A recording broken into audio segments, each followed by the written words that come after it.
Hey friends, we're here in the Badlands of South Dakota. I was driving by on a road trip, and for the longest time I wanted to talk about bad game design. And so what better place to talk about bad game design than the Badlands? And so in particular, I want to talk about something either called scope creep or game bloat. And that can happen when you go to set about any project really, but we're going to talk about games. You're setting out to work on a game, and you have a few core concepts that you really like that you want your game to be about. And as you're developing it and play testing it, you get more ideas, other players give you more ideas, and you just end up with this big gobbledygook mess, and pretty soon it's as big as this national park here. And then you think to yourself, hey, maybe I can balance this. But guess what? You can't. It's too big. And then even if you manage to come up with something reasonable, when players go to try to play the game, it's just going to be too much. It's going to be too complicated, and they're just not going to have any fun. So you want to keep things tight. And so as an example of that, I'm going to tell you about two instances where I had game bloat or scope creep with Trash Grab. The first time this happened was originally when I set out to make Trash Grab. My core principles were I wanted a social deduction game where people are strategically trying to collect cards of their secretly assigned color, and then they're trying to screw other people over by giving them their off-color cards. And then I wanted to add one more caveat to that. I wanted to create cards that stuck around. So most Trash Grab's cards, you play them, they go away. But there are a few cards called gizmos where you play them, they stay there in the board. And that idea comes from a lot of other card games like Magic or Flux or Munchkin, where you can play creatures or equipment that stick around. And that's always really good because a player can look down at the board and think to themselves, wow, I built that. I'm doing something here. So that adds player agency and really nice visual for game progression. And so that was so good that I said, hey, I want more gizmos in Trash Grab.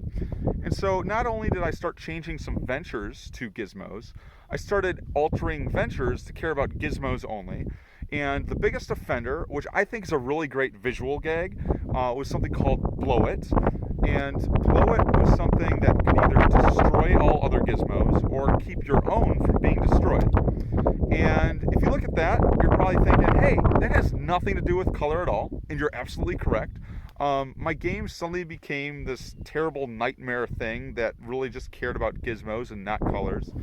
And fortunately, my other playtest group, which was more casual, pointed this out to me and said, Brandon, what happened to all the colors? And I was like, yeah, you guys are absolutely right. So dialed that back, I apologized, and I said, hey, I'm never going to bloat this game again. And then guess what? I bloated it again. I was playing with a different play group, and this group, they're like the grizzled, seasoned, veterans of games. They like playing games like Twilight Imperium or Arkham Horror or Risk, just these really long, complicated, hours end games. And one of them came up to me and was like, Brandon, wouldn't it be cool if you could play specific cards and they interacted with specific cards and then you got specific benefits? And I was like, yes, let's make my game more complicated. And I did just that.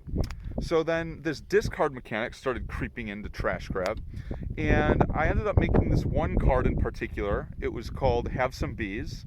And Have Some Bees was funny because it had Oprah giving you bees as the stand-in art. But the effects sucked. The first one said give everybody a card, and that wasn't too terrible, but it was still pretty bad because it slowed the game down, which I didn't want.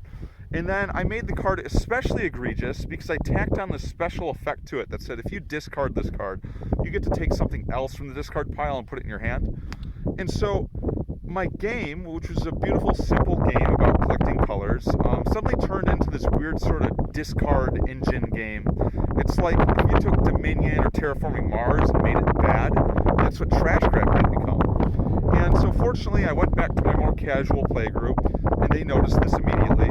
And they were like, Brandon, you dingus, you made it complicated again. And they were absolutely right. So fortunately, with their feedback, I was able to dial things back to what it originally was supposed to be, that core concept of collecting colors and trying to hose other people over.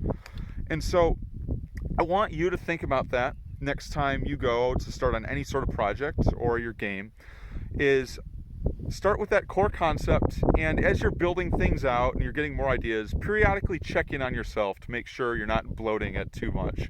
Because unlike me, you don't want to end up in the Badlands of game design. I'll see you next time.